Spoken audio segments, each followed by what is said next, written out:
안녕하세요, 찰리브라입니다. 모든 분들이 아마 다 마음속 한켠에는 마찬가지시겠지만 시원하게 좀 올라줬으면 좋겠다, 이더리움이 올라가줬으면 좋겠다, 뭐 예를 들어서 뭐 비체인이나 체인링크만큼 올라가줬으면 좋겠다, 이런 생각들을 되게 많이 하시겠지만 엄연히 시총이 되게 많이 시총적으로 차이가 많기 때문에 리플 코인도 그렇고 뭐 비트코인 캐시도 그렇고 지금 현재 이제 시장 상황에서 그렇게 올라간다는 거는 좀 저는 이제 배제시켜 놓은 상태고, 어떤 마음으로 요즘 시장 장세를 바라보냐면 약간 5에서 6% 정도 이제 약간 시총 높은 코인들 그렇게 올려놓고 그 다음에 조정을 긴가민가하게 주고, 그래서 공포심을 또 유발하게 하고 또 약간의 또 상승 여력을 주고 또 약조정을 주고, 지금 그래서 그런 식으로 약간 좀 가랑비에 옷 젖는 약간 그런 식의 공포심을 약간 조장하는 게 아닐까라는 생각을 하거든요. 그러니까 지금 시장에서 보면 전문적인 트레이더들도 딱 두 가지 부류로 나눠져요. 한 타임은 이제 폭락할 거다, 한쪽은 그냥 서서히 올라갈 거다라고 말하는 사람들이 있거든요. 근데 저 같은 경우는 그냥 여기서 이제 약세 흐름이라기보다 천천히 서서히 이제 진폭을 이제 반전시키면서 계속해서 올라갈 거라고 생각을 하는데, 예전에 이제 어떤 일이 있었냐면 6일날인가? 이번 달 6일날 정도 되겠네요. 그때도 한번 밑꼬리가 길게 말리면서 한번 급락하기 직전까지 간 적이 있었어요. 이때도 마찬가지로 사람들이 손절해가지고 못한 사람들이 아마 되게 많았을 거예요. 지금도 그래서 뭐 여기서 이제 폭등을 해서 뭐 $10,000를 뚫을 거다, 저는 이제 그런 생각은 안 해요. 그러니까 $9,500에서 $9,600를 또 찍은 다음에 또 조정을 주고 뭐 이런 식으로 약간의 점진적인 아까 약세 흐름과 강약을 반복하면서 알트코인 시장 흐름을 약간 서큘레이션 하지 않을까라는 생각을 하거든요. 그래서 지금도 보면 되게 차트 보는 사람 입장에서도 되게 애매모호하게 만들어 놓은 게 뭐냐면 $9,250, $9,300를 지지하면 상관이 없는데 $9,250도 지지도 안 해. 지금도 보면 $9,230에서 $9,240에서 왔다 갔다 하잖아요. 그러니까 사람들을 되게 긴가민가하게 만들어 놓는 거예요. 지금 시장 장세를 가만히 보면 여러분들이 그걸 보시면 아시겠지만 이건 의도적으로 누가 프로그래밍해서 이렇게 만들어 놨기 때문에 여기서 뭐 강세다 약세다 이렇게 말할 수 있는 사람은 아마 단 아무도 없을 거예요. 근데 저 같은 경우는 그냥 홀딩하는 관점으로 지속적으로 지난 몇 개월을 계속 유지를 시켜왔기 때문에 앞으로도 마찬가지로 그렇게 할 생각을 지금 하거든요. 그래서 마찬가지로 지금 이 차트를 그린 인컴샤크는 뭐라고 얘기를 하냐면 $9,246 정도, 그러니까 지금 뭐 $46 밑에 하회에서 약간 있긴 한데 $9,500에서 $9,600까지 다시 한번 이제 반등을 보일 가능성이 높다라는 얘기를 해요. 그러면서 이제 시총 높은 코인들을 같이 끌고 올라갈 가능성이 높다 생각하고, 이게 오늘 아침에 캡처를 한 건데 사실상 우리나라하고 미국하고 이제 시차가 있기 때문에 이게 딱 직관적으로 딱 볼 수는 없어요. 그러나 이제 제가 항상 이게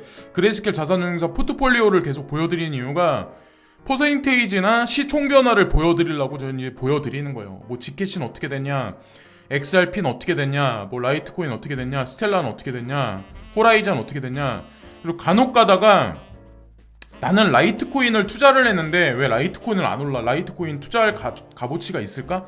근데 그거는 제가 누누이 말씀드리지만 개인이 판단하는 게 절대 아니라고 제가 말씀드리잖아요. 다 여기다가 포트폴리오에 이렇게 개별적으로 하나하나 코인을 넣었을 때는 다 이유가 있기 때문에 이들은 여기다 넣은 거고, 여기에 또 마찬가지로 일반 대규모 어떤 금융 파이낸싱 그룹하고 관련된 사람들이 또 돈을 또 여기다 투자를 한단 말이에요. 그리고 여기 있는 코인은 코인베이스에다가 커스터디 서비스를 진행하는 코인들도 부지기수로 많아요. 양이 워낙에 많기 때문에 이들이 다 움직일 순 없잖아요. 제네시스 트레이딩도 마찬가지로 그레이스케일하고 같이 움직이긴 하지만 어쨌건 그런 전체적인 큰 그림에서 봤을 때는 어쨌건 장기 홀딩하면 분명히 자산 값어치가 분명히 있다는 거죠. 그걸 이제 다시 한번 각인하면서 이제 말씀을 드리고, 변동세가 많이 없어요. 근데 어저께 같은 경우는 이더리움 클래식이 약간 약진이 있었고, 그리고 스텔라 루멘이 약간의 반등세가 있었다. 그래서 누군가가 이제 그런 얘기를 했었죠. 스텔라 루멘 같은 경우 향후 2달간 2배 정도 올라갈, 그래서 2배 올라가면 무슨 뭐 대단한 거야 라고 이제 생각하실 분이 있겠지만, 저는 지금 현재 상황에서 그 정도 이제 수익률이 난다고 하면 나쁘지 않다고 생각하거든요. 지금같이 언제 어떻게 될지 모르는 상황에서. 그러니까 뭐 2017년 자꾸 그때를 이제 되새기면서 지금 한두 달간에 나는 암호화폐를 투자했으니까 빨리 돈을 벌어야 된다. 나는 빨리 뭐 람보르기니를 타야 된다. 뭐 벤틀리를 타야 된다. 이렇게 생각하는 사람들이 있는데 글쎄요. 그렇게 생각을 지금서부터 계속 하게 되면은 쉽게 나가 떨어지지 않을까요? 그렇게 될 거라고 생각하고, 그리고 제가 이제 알트코인 상승장의 시그널이 보인다라는 말씀을 요 근래 이제 드리기 시작을 했는데, 이거는 저의 단독적인 의견이라기보다 해외 차티스트들, 그러니까 전문적으로 뭐 4, 5년 동안 계속 이 바닥에 있었던 사람들이 보통 보면 알트코인 시장이 이제 상승을 하려고 그러면 도지코인이라고 있어요. 왜 보면 시바견을 모델로 한. 근데 이 코인이 26사토시에서 32사토시까지 23.8% 정도 상승을 했었거든요. 32사토시까지.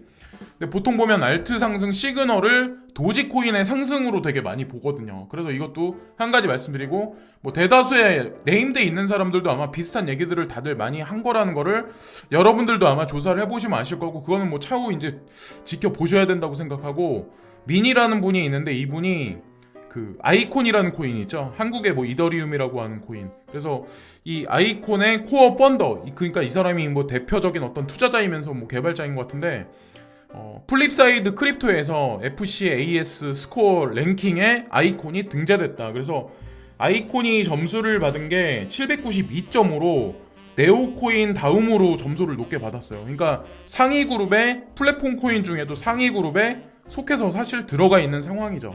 그래서 이거에 관해서 얘기를 하더라고요. 제가 누누이 말씀드리지만 왜 플립사이드 크립토에서 이런 식으로 스코어를 매긴 거에 관해서 이런 식으로 과도하게 반응을 하냐라고 여러분들이 한번 보시면 돼요.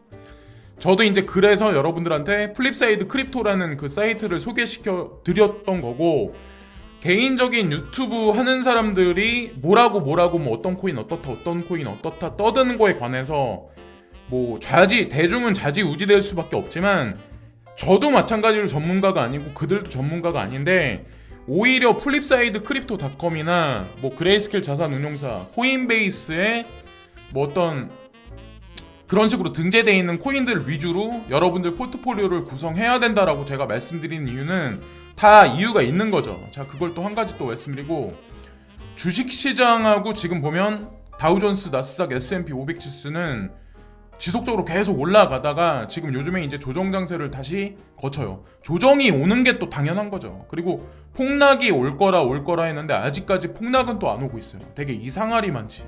되게 희한하지 않으세요? 그리고 또한 이제 중요한 게, 암호화폐 장세 같은 경우는 주식시장하고 이렇게 딱 연결고리를 시켜가지고 분석하시는 분들도 되게 많은데, 제가 이렇게 가만히 봤는데 같이 동조화에 대해서 커플링으로 움직일 때도 있고 디커플링으로 움직일 때도 있어요. 그러니까 이거를 딱 100% 동조화 시키기에는 제가 보기에는 좀 약간 무리수가 좀 있지 않나라는 생각을 하거든요. 자, 그리고 크립토 오지 알트코인이 가까운 장래 BTC를 능가할 것으로 생각을 한다. 자, 이게 무슨 얘기냐?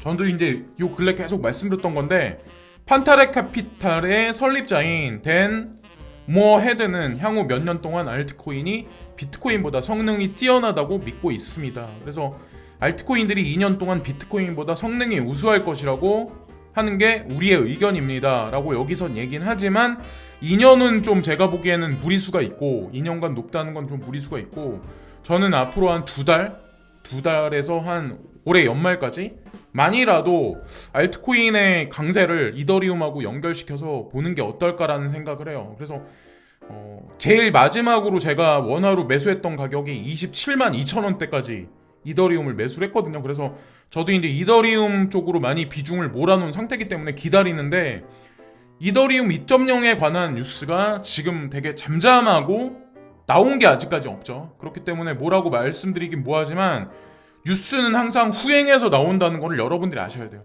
대중은 뉴스를 보고 반응해서 매집을 하지만, 사실상 뉴스를 세력들이 던질 때는 다 이유가 있다는 거죠. 뉴스가 나올 때는 사실은 우리가 거기에 환호하는 게 아니라 오히려 익절을 하기 시작해야 될 수도 있다는 거를 또 한 가지 덧붙여서 말씀을 드립니다. 자, 그리고 코비드-19 암호화폐 도입에 가속화를 부추길 거다. 코인베이스 전 CTO가 강력한 정부가 코비드-19로 인해서 이후에 암호 채택을 가속화할 수 있다고 생각하고 있습니다. 이게 당연한 얘기죠. 그래서 저는 이제 그런 생각을 하거든요. 코로나로 인해서 언택트 산업이 부각되고, 언택트 산업이 부각되면서 비대면 산업하고 관련된 뭐 키오스크라든가 온라인 산업, 이커머스, 그리고 거기에 이제 뭐 게임 산업도 지금 알고 보면 우리가 생각하는 것보다 비중이 점점 높아지고 있거든요. 사람들은 카카오나 이런 거에 되게 많이 집중을 하지만 사실상 넥슨이나 이런 회사들도 분명히 늦기 전에 투자할 만한 값어치가 있다라고 저는 이제 생각을 합니다. 그리고 거기다가 이제 덧붙여서 그 게임 산업이나 이커머스나 뭐 어떤 플랫폼, 어떤 그 카카오나 뭐 위챗페이, 뭐 아니면 알리바바 이들도 마찬가지로 암호화폐에 관해서 비하인드에서는 전 스트럭처 구성을 지속적으로 지금 하고 있다고 생각하거든요. 그래서 규제안이 나오든 정부하고 어떻게 뭐 협조를 해서 어떻게 이면에서 진행을 되든 대중이 모르는 가운데 벌써 이들의 로드맵은 지속적으로 계속 진행하고 있다는 거죠. 거기에 이제 앞세워서 내세우는 거는 이 코비드19라는 전염병을 앞에다 내세워서 대중들의 이제 눈과 귀를 막아놓고 그 상황에서 이제 명분을 앞세워서 이쪽 산업을 지속적으로 키울 거다라고 이제 생각을 해요. 미국 CFTC 의장이 더 많은 디지털 자산 선물 출시를 할 것이다 이런 얘기를 했는데 지금 현재 이제 선물이 있는 거는 비트코인하고 이더리움만 유일하게 있죠. 제가 이제 한 가지 드리고 싶은 말씀이 리플 코인만 투자하는 사람들도 있고 리플 코인에 목을 매다는 사람도 있어. 근데 저는 욕은 하지 않아요. 근데 다만 중요한 건 이런 건 있어요. 그러니까 왜 이제 포트폴리오를 좀 이 코인 바닥에 좀 오래 있던 사람들이 다변화해서 이제 가지고 있냐면 솔직히 그렇거든요. 수익률로 봤을 때 뭐 이더리움이나 비트코인에 비해서 리플 코인이 많이 저조한 건 또 사실이에요. 지금까지도 그렇고. 그래서 상대적 박탈감을 느낄 수가 있는데 그래서 좀 약간 비중을 스프레드 해놓을 필요는 분명히 있다는 거죠.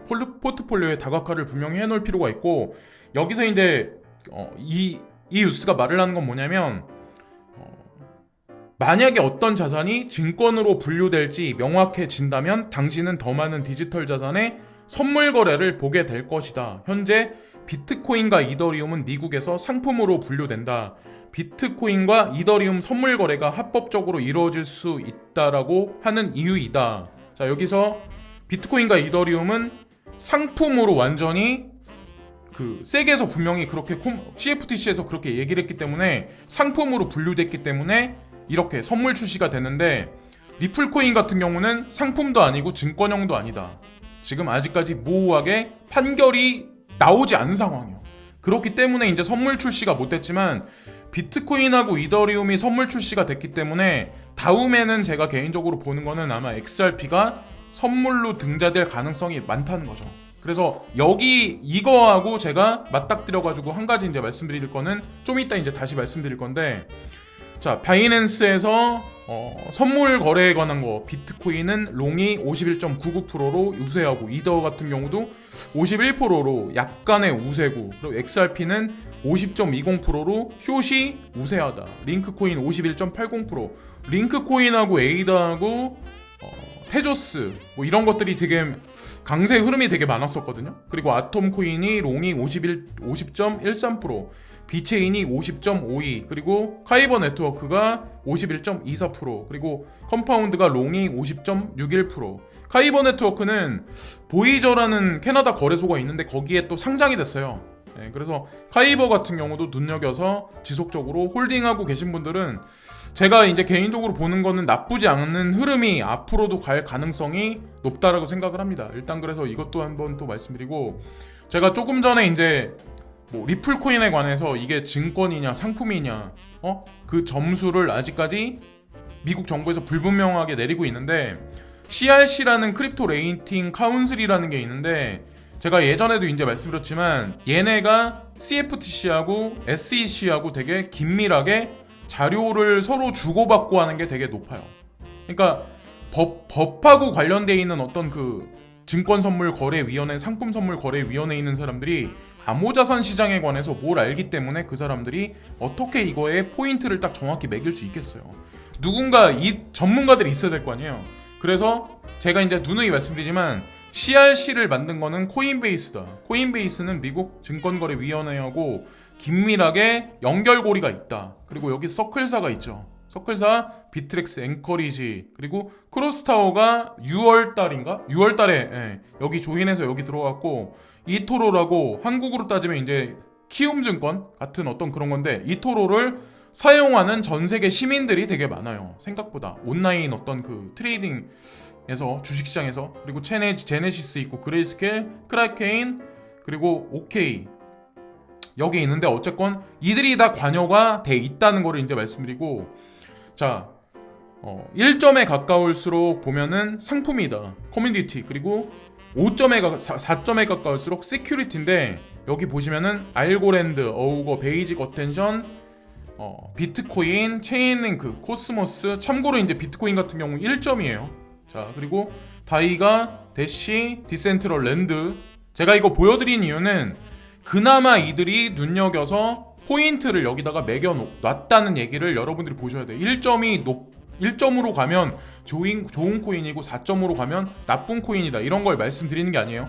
여기서 점수가 애매모호한 것보다는 확실히 갈려지는 게 훨씬 낫다는 거죠. 그래서 이오스, 이더리움 클래식 또 이들이 보고 있고, 펌, 헤드라 해시그래프, 그리고 호라이젠, 그리고 아이오타, 라이트코인, 리버피어, 그리고 룸네트워크, 메이커, 모네로가 있고, 뉴메리어, 폴리메스, 스텔라, 그리고 테조스가 있고, USD 코인이 있고, XRP가 4점이에요. 그러니까 이게 5점으로 바뀐 걸로 알고 있는데, 아직까지 CLC 공식 홈페이지에 5점으로 기입된 거에 관해서 아직까지 나와 있는 거는 지금 제가 못 찾았거든요. 나중에 찾으면 이제 보여드릴 건데, 어쨌건 지금으로서는 되게 높은 점수를 받고 있는데, 미국 정부에서 어떻게 점수를 매기냐. 근데 그들은 이미 뭐 우리가 모르는 연결 고리망이 있겠죠. 뉴스에 나오지 않는. 그래서 그거를 빌미로 해서 분명히 나중에 후발로 아마 가격 상승세에 도모하는데, 아마 증권으로 분류될 확률이 높다라고 저는 생각합니다. 왜냐면 CRC에서 이런 식으로 점수를 매겼다고 봤을 때는 거의 그런 식으로 갈 확률이 높다는 거죠. 그리고 지금 G캐시가 2.0으로 상품에 가깝게 지금. 그래서 제가 여태까지 이제 보여드렸던 몇 개의 코인이 있는데, 여기에 등재돼서 올라가 있는 것만 하더라도 저는 나쁘지 않게 판단돼요. 그 외의 코인이 그렇다고 뭐 쓰레기다, 나쁘다 이렇게 말씀드리는 게 아니라, 어쨌건 이들이 대표적인 코인 몇 개를 추려서 여기 얘기를 하는 거잖아요. 그래서 그걸 또 이제 오늘 말씀드리면서 이번 영상은 마무리를 하려고 합니다.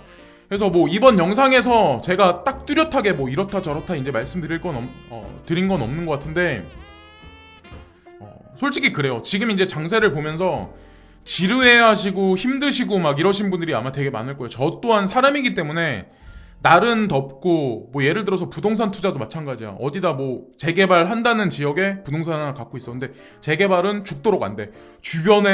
그 주변에는 아파트가 막 들어서서 4년 동안 뭐 2년 동안 아파트 값이 막 2배 3배 오르는데, 유난히 그 지역만 안 오르는데도 또 있어요. 부동산도 마찬가지, 코인 시장도 마찬가지예요. 저는 코인 시장에 들어온 거를 근데 어떻게 보면 제 일생일대의 마지막 기회라고 생각하고 지금도 이제 계속 보고 있는 거고, 저 말고도 이제 그 외의 사람들, 이제 고인물로서 지금 여기 그냥 어떻게 보면 물려있기 때문에 계신 분들도 있고, 돈을 벌었기 때문에 앞으로 벌 거라고 생각했기 때문에 계시는 분들도 있을 거라고 하지만, 세금을 정부에서 분명히 매기겠다고 했을 때는 분명히 암호화폐 장세는 우리가 생각하는 것보다 되게 장시간 동안 되게 롱런할 가능성이 되게 많다는 거죠. 우리가 생각하는 것보다 많이 올라갈 가능성이 많고, 왜? 정부에서 세금을 더 많이 걷어가려면 결국에 암호화폐 장세가 불장으로 엄청난 상승을 일으킬 수밖에 없다는 거죠. 그거를 이제 말씀드리면서 이번 영상도 영상을 줄이겠습니다. 지금까지 찰리 브라운이었고, 오늘도 영상 시청해주신 모든 분들께 진심으로 감사드립니다. 오늘도 즐거운 하루 되세요. 더위에 너무 짜증들 내지 마시고요. 오늘도 진심으로 감사합니다.